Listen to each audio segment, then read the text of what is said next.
नमस्कार मित्रों, कैसे हैं आप सब। आशा करता हूं कि अच्छे होंगे। मैं राहुल आज आपसे फिर जुड़ा हूं एक नई वीडियो के साथ। तो आज का वीडियो बहुत महत्वपूर्ण होने वाला है।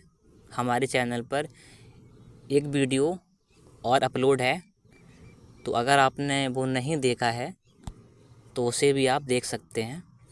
अगर आप तैयारी में नए हैं या यूपीएससी की प्रिपरेशन में आना चाहते हैं तो आपको वीडियो बहुत महत्वपूर्ण होगा और आप उसे देख सकते हैं, ताकि आपको एक दिशा मिलेगी कि तैयारी कहाँ से स्टार्ट करें। तो आज का टॉपिक है कि जिन एस्पिरेंट्स का इस बार 2024 में किसी भी कारण से प्रीलिम्स नहीं हुआ है तो वो क्या करें। तो दो तरीके से हम इस पे बात करेंगे। पहला, जिन लोगों का ये पहला प्रयास था या दूसरा प्रयास था, और दूसरे उन लोगों के बारे में हम बात करेंगे जिनका ये अंतिम प्रयास था। तो शुरू कर लेते हैं बिना टाइम वेस्ट किए। सबसे पहले हम बात करते हैं कि जिन लोगों का ये प्रथम प्रयास था और उनका किसी भी कारण से प्रीलिम्स नहीं हो रहा है और उन्हें लग भी गया है कि इस बार तो नहीं होगा, तो वो क्या कर सकते हैं, किस तरीके से अपनी तैयारी को कंटिन्यू बना सकते हैं। तो इस बार प्रीलिम्स ना होने के कई कारण हो सकते हैं। पहला तो आपका प्रथम प्रयास था, आपने अच्छी चीज़ों को पढ़ा नहीं था, या फिर आपका सिलेबस पूरा नहीं हुआ था, या फिर आपका सब कुछ सही था, सिलेबस भी पूरा हुआ था, अच्छे से रिवीजन भी किया था, प्रैक्टिस भी की थी, लेकिन फिर भी अगर आप एग्ज़ाम में जाने के बाद एग्ज़ाम प्रेशर को हैंडल नहीं कर पाए या एग्ज़ाम हॉल में चीज़ें आपको ठीक नहीं लगीं, किसी भी कारण से, हो सकता है कि आपसे सिली मिस्टेक्स ज़्यादा हो गई, क्योंकि इस बार जीएस का जो पेपर था वो थोड़ा मॉडरेट था। 2023 की तुलना में इस बार पेपर हम कह सकते हैं कि थोड़ा टफ था, लेकिन जीएस सी सेट नहीं, हम जीएस के बारे में बात कर रहे हैं। तो हो सकता है कि आपका जीएस अच्छा हो गया हो या फिर आप सी सेट में फेल कर गए हों, तो कई सारी चीज़ें यहाँ पे हो सकती हैं। तो जिन लोगों का ये प्रथम प्रयास था या सेकंड प्रयास था, तो उनसे मैं यही सलाह दूंगा कि तैयारी को रोके ना, डिमोटिवेट बिल्कुल भी ना हो, क्योंकि इस भीड़ में आप अकेले नहीं हैं।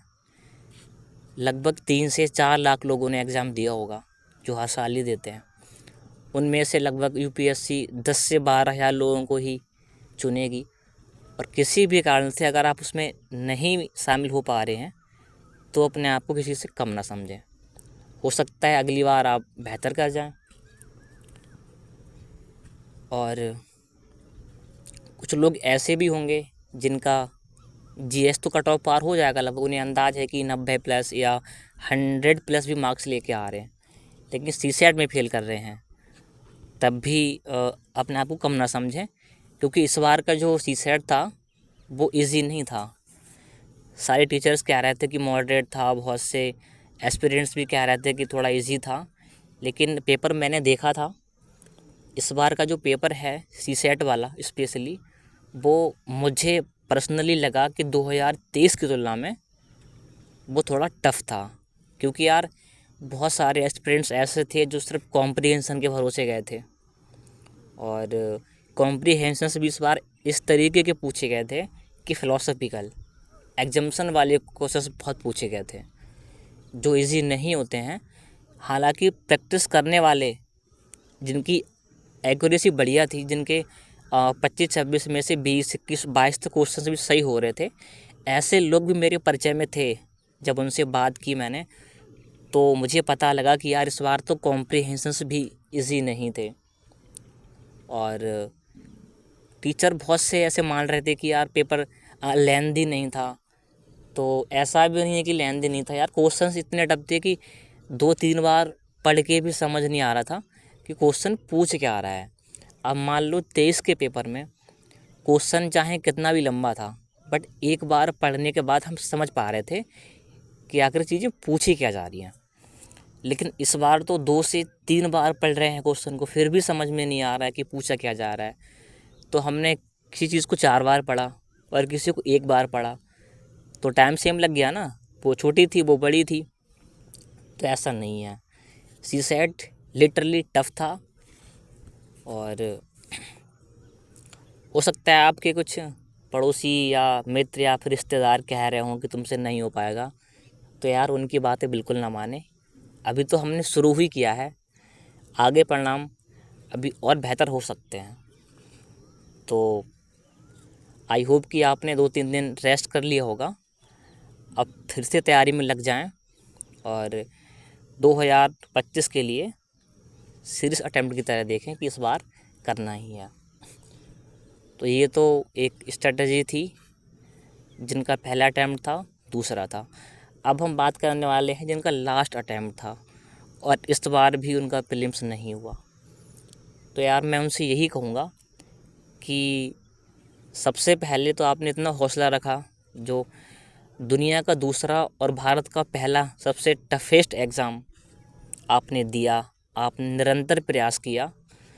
तो ये ज़रूरी नहीं होता है कि हर किसी को सफलता मिले ही मिले, क्योंकि असफलताओं का मिलना भी ज़रूरी है।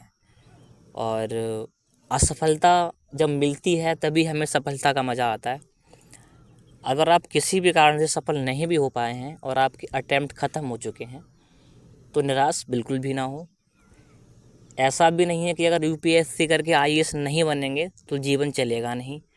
बहुत सारे मेरे टच में जो लोग हैं जिनका अटेम्प्ट बार लास्ट था और प्री नहीं हुआ, और वो निराश हैं, क्योंकि यार बुरा तो लगता ही है कि निरंतर किसी चीज़ पे चलते रहना और फिर भी मंजिल का ना मिलना। तो कुछ चीज़ें हैं जो आपको समझनी पड़ेंगी। ऐसा भी नहीं है कि हर किसी को लक्ष्य मिले ही मिले, और अगर आप यूपीएससी आईएएस नहीं भी करेंगे तो भी आप ज़िंदगी में इतना बेहतर ऑलरेडी कर चुके हैं, क्योंकि यूपीएससी करने के बाद इतनी तो समझ डेवलप हो जाती है कि जीवन कैसे जीना है और आप एक अच्छी लाइफ जी सकते हैं। ऐसा नहीं कि अगर यूपीएससी नहीं हुआ तो लाइफ ख़त्म, अब कुछ नहीं कर पाएंगे। बहुत सारी चीज़ें ऐसी हैं जिन के ज़रिए एक बेहतर जीवन जिया जा सकता है। तो यार मैं यही कहूँगा, धैर्य बनाए रखें, और ज़रूर आपने इस जर्नी में कुछ सीखा होगा बेहतर। अब इतने समझदार आप हो चुके हैं, आप किसी इंस्टीट्यूट में पढ़ा सकते हैं या अपना खुद का संस्थान खोल सकते हैं, या जो आपको अच्छा लगे आप वो कर सकते हैं। हाँ, आपके पास ये भी है कि आप अगर यूपी से हैं तो यूपी पीसीएस दे सकते हैं, अगर एमपी से हैं तो एमपी पीसीएस दे सकते हैं। आप किसी भी स्टेट से हैं तो वहाँ का आप लोकल एग्ज़ाम दे सकते हैं, और यूपीएससी की तुलना में इतना टफ भी नहीं होता है वो। अगर आपने यूपीएससी की जर्नी सही से अगर आपकी यूपीएससी की जर्नी सही से रही है तो आप स्टेट पीसीएस में बेहतर कर सकते हैं। और एक चीज़ और मैं यहाँ पे ऐड करना चाहूँगा कि यार अगर यूपीएससी नहीं भी हुआ तो कोई बात नहीं है। ऐसा नहीं है कि हमारे देश को सिर्फ बेहतर आईएएस ऑफिसर्स की ज़रूरत है, हमें बेस्ट इंजीनियर्स की ज़रूरत है, हमें बेस्ट साइंटिस्ट की ज़रूरत है, हमें बेस्ट डॉक्टर्स की ज़रूरत है। तो यार अपने आप को कम ना समझें कि लाइफ ख़त्म बिल्कुल भी ना समझें। आपने बेहतर किया है और अभी और आगे आप बेहतर कर सकते हैं।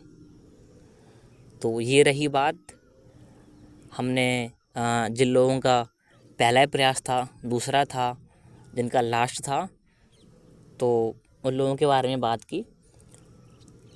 मैं राहुल आपसे विदा लेता हूँ और आपसे मिलता रहूँगा ऐसे ही नए वीडियो के साथ। तो अगर आपको किसी टॉपिक पे वीडियो चाहिए तो आप हमें कमेंट कर सकते हैं, आपको उस पर वीडियो मिल जाएगी। और हमसे जुड़े रहने के लिए चैनल को सब्सक्राइब कर लें।